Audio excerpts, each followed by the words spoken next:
할렐루야. 2026년 5월 6일 수요일 아침입니다. 지난밤도 잘 주무셨나요? 성도들을 찾아가는 말씀, 오늘 말씀은 열왕기상 10장 10장입니다. 지혜를 사모하라. 그러나 무엇을 지혜로 삼고 있습니까? 우리는 간혹 철학적인 질문을 가지고 대화를 나누거나 논쟁 아닌 논쟁을 할 때가 있죠. 예를 들어 인생이 뭐냐? 이런 거죠. 이 질문은 참 중요합니다. 인생의 의미는 무엇인지, 왜 살아야 하는지, 삶의 목적이 무엇인지를 묻게 되는 질문이기 때문입니다. 그런데 이 질문에는 한계가 있어요. 답을 알아도 삶이 바뀌지 않을 수 있다는 거죠. 아무리 깊이 생각하고 아무리 좋은 답을 얻어도 그것이 실제 삶의 방향을 바꾸지 못할 때가 있습니다. 그래서 우리는 질문을 바꿔야 합니다. 인생이 무엇인가가 아니라 이 인생을 어떻게 살아야 하는가이죠. 이 질문은 다릅니다. 어떻게 선택할 것인가, 어떤 길을 걸어갈 것인가, 무엇을 기준으로 살아갈 것인가, 이런 거예요. 이 질문은 반드시 결단과 행동을 요구합니다. 성경도 같은 흐름을 보여줍니다. 전도서는 말하죠. 인생이 헛되고 헛되도다. 그러나 잠언서에서는 여호와를 경외하라라고 말을 하죠.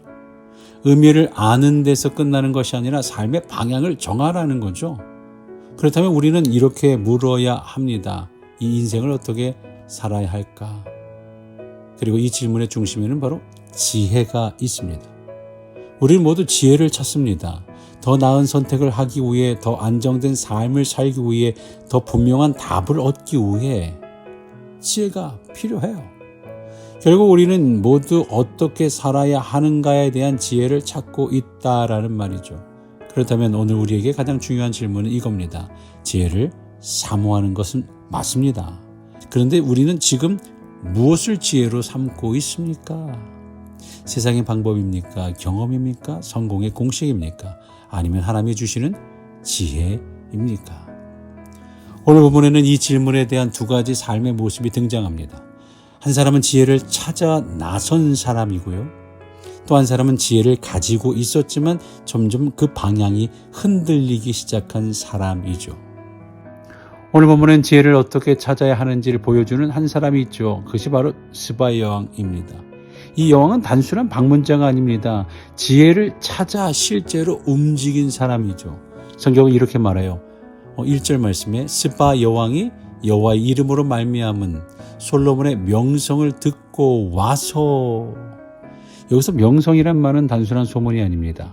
듣고 확인하고 싶은 진짜 이야기죠. 그래서 스바 여왕은 약 2400km라는 먼 길을 마다하지 않고 찾아옵니다. 그리고 그녀는 질문을 가지고 오죠. 2절 말씀에 그가 솔로몬에게 나와 자기 마음에 있는 것을 다 말하매, 이 질문은 단순한 질문이 아니에요. 마음에 있는 질문, 오랫동안 풀리지 않았던 인생의 가장 중요한 질문이었을 거예요. 지금 하나님께 묻고 싶은 질문이거죠. 그녀는 또한 듣는 귀가 있었어요. 솔로몬이 그 모든 질문에 답하니 다 들었죠. 대답하지 못한 것이 하나도 없었더라. 다 듣고 그는 고백합니다. 들은 것이 절반도 못 되니 솔로몬 당신의 지혜와 복이 내가 들은 소문보다 더하도다 라고 7절에 고백하죠. 그리고 그 과정 속에 하나님을 보게 됩니다. 이 스바 여왕은 솔로몬을 칭찬하다가 결국 하나님을 찬양하죠. 당신의 하나님 여호와를 송축할지어다. 9절 말씀에 여호와를 송축할지어다. 이게 참된 지혜의 특성입니다. 사람을 높이지 않고 하나님을 드러내는 거예요. 이것이 중요한 거죠. 하나님이 주시는 지혜는 삶을 변화시키고 하나님의 일을 이루게 합니다. 그런데 놀라운 것은 그 지혜를 따라 살 때 그 일에 필요한 것들이 채워진다라는 거죠. 지혜를 통해 하나님의 일이 이루어지면 필요한 것도 따라오는 거예요. 그런 문제는 여기서 시작됩니다. 우리는 이 순서를 바꾸죠. 하나님의 일을 위해 지혜를 구하는 것이 아니라 자기의 부와 성공을 위해 지혜를 구하기 시작합니다. 하나님의 일을 위해 지혜를 구하는 것이 아니라 자기의 부와 성공을 위해 지혜를 구한다라는 거예요. 심지어 부를 주셔야 교회를 나오겠다고 해결해 달라는 기도를 부탁하는 이도 있어요. 순서가 바뀌었죠. 지혜를 목적이 아니라 성공을 위한 도구로 사용합니다. 그러나 지혜를 오해한 사람, 오늘 또 스바 여왕 말고 지혜를 오해한 사람 솔로몬을 보죠. 오늘 이야기가 바로 솔로몬 이야기예요. 솔로몬은 분명히 하나님이 주신 지혜를 가진 사람이었습니다. 그러나 오늘 열왕기상 10장 후반부를 보면 감탄으로 끝나는 것이 아니라 조용한 변화, 아주 조용한 경고가 흐르고 있어요. 보이지 않는 균열이 생기죠. 본문 후반부를 보면 금이 쌓입니다. 병거와 말이 늘어납니다. 애국과 연결이 됩니다. 이건 단순한 번영이 아닙니다. 이것은 하나님이 주신 신명기 17장 말씀과 충돌을 해요. 금을 많이 쌓지 마라. 말을 많이 두지 마라. 애굽으로 돌아가지 말라라는 말씀과 충돌이 되는 거예요. 그러다 보니까 지혜의 방향이 조금씩 바뀌고 있어요. 솔로몬은 여전히 지혜의 왕입니다. 지혜로운 왕이죠. 그러나 그의 지혜는 점점 하나님을 향한 지혜가 아니라 세상을 다스리는 기술로 바뀌고 있다는 얘기예요. 이제 가장 위험한 상태에 이르게 되는데요. 하나님 없이도 잘 되는 상태, 기도 없이도 일이 되는 상태, 말씀 없이도 판단이 탁탁 서는 상태, 이것이 바로 믿음의 균열을, 하나님이 주신 그 믿음의 지혜의 균열이 나오는 시기인 거죠. 처음에는 잘 되는 것처럼 보입니다. 하지만 그것은 내리막길이에요.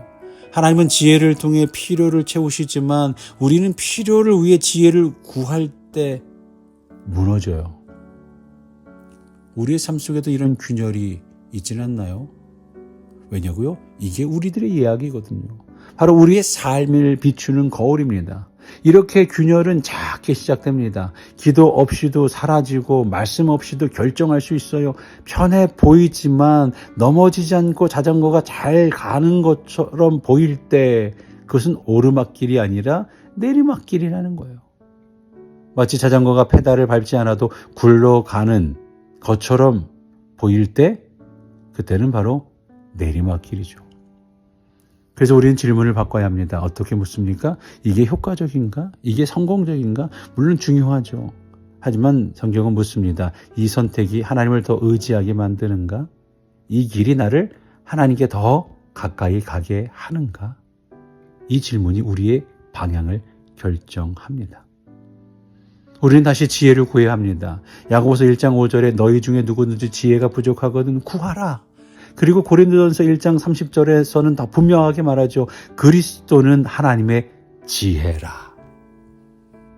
그리스도는 하나님의 지혜라.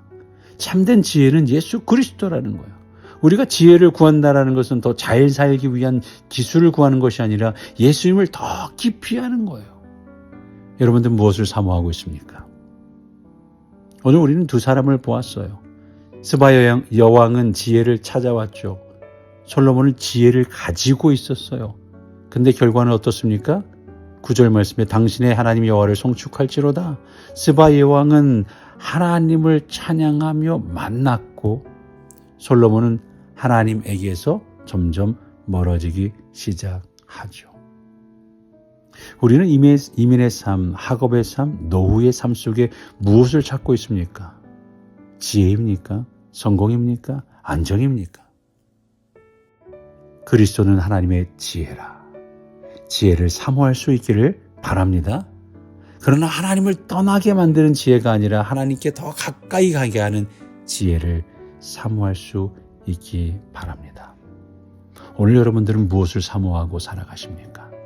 오늘 시간 여러분의 마음을 들여다보며 또 우리에게 하나님의 지혜를 구하는 귀한 시간이 될 수 있길 바랍니다. 기도합니다. 사랑의 하나님 아버지, 우리가 지혜를 구한다고 말하지만 사실은 성공과 편안함을 구할 때 많았음을 고백합니다. 스바 여왕처럼 간절히 찾는 마음을 주시고 솔로몬처럼 받은 은혜를 잃어버리지 않게 하여 주옵소서. 우리의 삶 속의 작은 균열을 보게 하시고 다시 하나님께로 돌아가게 하옵소서. 예수 그리스도 참된 지혜 되신 주님을 붙들게 하시고 그 안에서 살아가는 삶이 되게 하여 주옵소서. 우리의 구원자, 우리의 참된 지혜 되신 예수 그리스도의 이름으로 기도하옵나이다. 아멘.